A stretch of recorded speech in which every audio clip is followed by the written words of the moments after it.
नमस्कार, मैं कुसुमलता, हिंदी अध्यापिका। आज हम पढ़ेंगे कक्षा 8वीं में वसंत पुस्तक का पाठ 11, जब सिनेमा ने बोलना सीखा। जब सिनेमा ने बोलना सीखा जो पाठ है, इसे लेखक प्रदीप तिवारी जी ने लिखा है। और जब ये सिनेमा ने बोलना सीखा, अर्थात इससे पहले सिनेमा में आवाज़ नहीं थी, वो बोलता नहीं था, मूक सिनेमा की पिक्चर्स थी। जब ये आलम आरा फिल्म बनी है, इसके बाद सिनेमा ने बोलना सीखा, फिल्म उसमें आवाज़ आई। इसको बनाने वाले थे अर्देशीर एम ईरानी जी, जो इस फिल्म को बनाने वाले थे। जब उन्होंने इसका विज्ञापन निकाला इसकी प्रसिद्धि के लिए, तो इस विज्ञापन में उन्होंने इसकी सारी विशेषताएं डाल दी। जैसे इस विज्ञापन पर जो शब्द छपे थे, वे सभी सजीव हैं, सांस ले रहे हैं, 100% बोल रहे हैं, 78 मुर्दा इंसान जिंदा हो गए, उनको बोलते बातें करते देखो। अर्थात इस पिक्चर में क्या विशेषता है कि जो इसमें करैक्टर हैं, चरित्र हैं, वो सब सजीव हैं, यानी हंसते बोलते हैं, नाचते हैं, सांस लेते हैं, वो 100% बातें करते हैं। कितने उसमें करैक्टर थे? 78 मुर्दा इंसान, यानी कि उसमें काम करने वाले लोग जो 78 हैं, और वो सब जिंदा हो गए, वो सब बातें करते दिखाई देते हैं इसमें। इससे पहले जो पिक्चर थी उसमें आवाज़ नहीं थी, संगीत नहीं था, और सिर्फ उसमें स्टंट्स या अपने हाव भाव से ही दिखाई देता था कि हीरो हीरोइन क्या बोल रहे हैं। जैसे मिस्टर बीन नाटक में है कि उसकी हाव भाव से ही हमें उससे जानना होता है कि वो क्या कहना चाहते हैं। उसी तरह पहली पिक्चर्स में भी हाव भाव द्वारा या उछल कूद करके या कुछ ऐसे अपने मुंह को बिचका कर या कुछ आंखों से, ऐसे ही इशारों से ही समझाया जाता था। लेकिन जब आलम आरा फिल्म बनी तो भारतीय सिनेमा में आवाज़ आ गई, उसमें बोलना सीखा गया। तो ये बदलाव का दिन था। जब ये पिक्चर आई थी तो 14 मार्च 1931 का दिन था। इस दिन ये पिक्चर बनाई गई थी। इसको बनाने के लिए अर्देशीर जी को प्रेरणा हॉलीवुड की फिल्म से मिली, शो बोट से, जो उन्होंने 1929 में देखी थी। उसके बाद उन्होंने निर्णय किया कि उन्होंने भी भारतीय सिनेमा को बोलता हुआ प्रदर्शित करना है, और उन्होंने इस बात को आलम आरा फिल्म से पूरा भी किया। इसको बनाने के लिए उन्होंने एक पारसी रंगमंच के एक नाटक को आधार बनाया।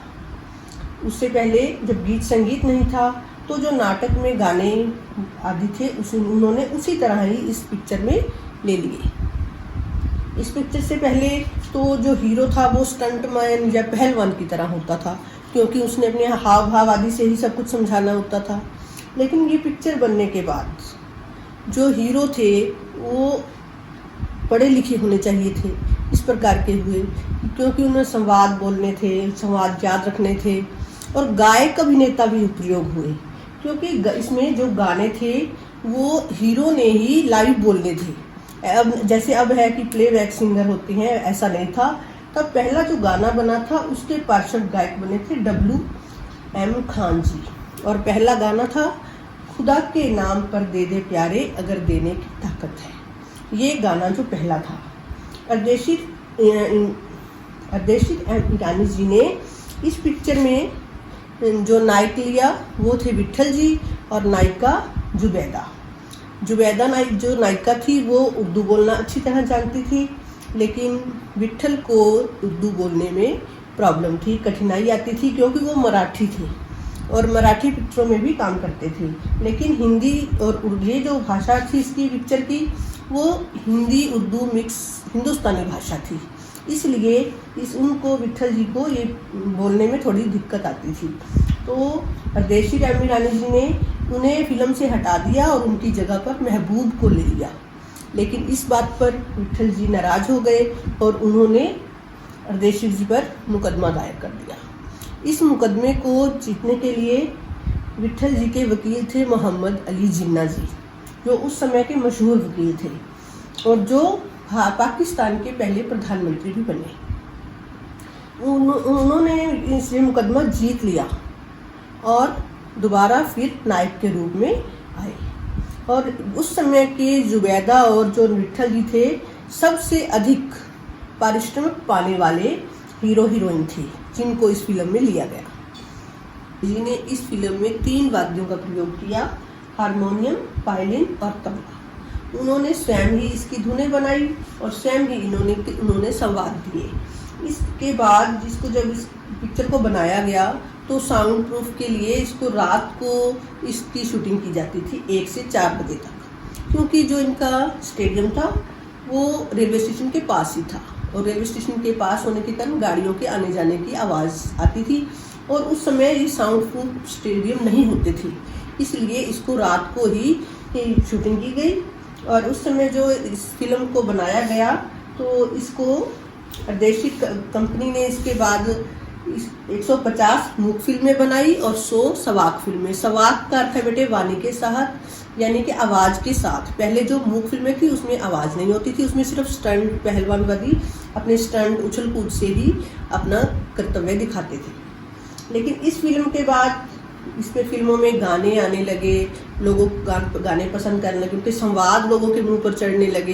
जैसे कई पिक्चरों के संवाद आज भी हम कोई पिक्चर देखते हैं तो उनके संवाद लोगों के मुंह पर चढ़ जाते हैं। जैसे छोटा सा संवाद है कि बच्चे की जान लोगे क्या, तो यह संवाद आम लोगों के मुख पर चढ़ा हुआ है। तो ये पिक्चरी संवाद ऐसे थे जो लोगों को बहुत पसंद आते थे और गाने भी लोग आम गुनगुनाते थे। इस जब फिल्म को ये 10,000 फुट लंबी फिल्म थी और इसे बनाने में 4 महीने लगे।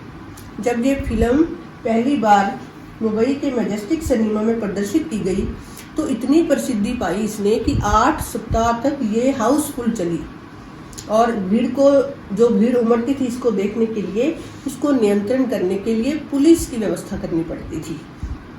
इस तरह बहुत प्रसिद्धि पाई। इसके बाद आलम आरा के बाद ईरानी जो नायक थे, अभिनेता थे, उनको भी काम मिलने लगा हिंदी फिल्मों में, वो हिंदी फिल्मों में आने लगे।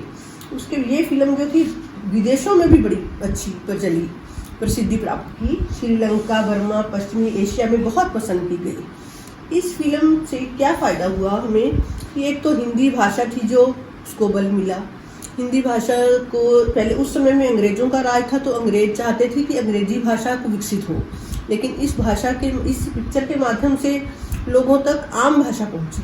उसके बाद लोगों के आम जीवन की पिक्चरें बनने लगी, सार्वजनिक लोगों के जो समस्याएं थी उसकी पिक्चरें बनने लगी। लोगों को ये एक माध्यम मिल गया अपनी बात कहने का। इस तरह लोगों में ये बहुत प्रसिद्धि प्राप्त की इस फिल्म ने। इसी समय एक फिल्म और बनी थी खुदा की शान, जिसमें एक जो कैरेक्टर था वो महात्मा गांधी जैसा दिखता था। तो ये जो पिक्चर थी वो अंग्रेजों को बहुत चुभी, लेकिन इसमें हिंदी लोगों की आवाज़ लोगों तक पहुंची। इस तरह ये पिक्चरें हिंदी लोगों की, अपने हिंदुस्तानियों की एक माध्यम बन गई। इस तरह ये फिल्में आज हम फिल्में को मनोरंजन करते हैं, जो उसका माध्यम हमें शुरुआत उसकी अर्देशित एम ईरानी जी ने की है। लेकिन जैसे दादा फाल्के जी को इसका जनक माना जाता है, लेकिन शुरुआत इसकी फिल्म बोलती फिल्म की अर्देशित जी ने की है। लेकिन बड़ी फिल्में जो बनाई थी वो पहले दादा फाल्के जी ने बनाई थी। उनकी पहली फिल्म थी हरीशचंद्र, लेकिन मूक फिल्म थी वो 2.5 घंटे की फिल्म थी। लेकिन अब उसके बाद जो बोलती फिल्में जब शुरू की तो अर्देशित जी ने की। अर्देशित जी को जब ये 25 साल इस फिल्म के होने के बाद जब सम्मान दिया गया, उन्हें कहा गया कि आप बोलती फिल्म सिनेमा के जनक हो, तो उन्होंने कहा मैंने ऐसा कोई काम नहीं किया, मुझे ऐसा गौरव मत दीजिए, मैंने तो अपने देश के लिए योगदान ही दिया है। वो इन बातों से पता चलता है कि अर्देशित जी कितने विनम्र स्वभाव के थे कि इतना कुछ करने के बाद उनमें कोई किसी प्रकार का कोई गौरव महसूस नहीं करते थे। वो अपने आप को आम आदमी ही समझते थे। इन पिक्चरों के बाद लोगों को जो आर्टिस्ट थे, हीरो हीरोइन थे, उनकी नकल करने की, जैसे ये इसमें आया है कि माधुरी फिल्म के बाद माधुरी फिल्म में एक सुलोचना नायिका थी, उसकी हेयर स्टाइल की लड़कियां बहुत कॉपी करती थी, उस समय बहुत पसंद करती थी। इस तरह आम लोगों का और हीरो हीरोइनों के जीवन में काफ़ी अच्छे संबंध बने। धन्यवाद।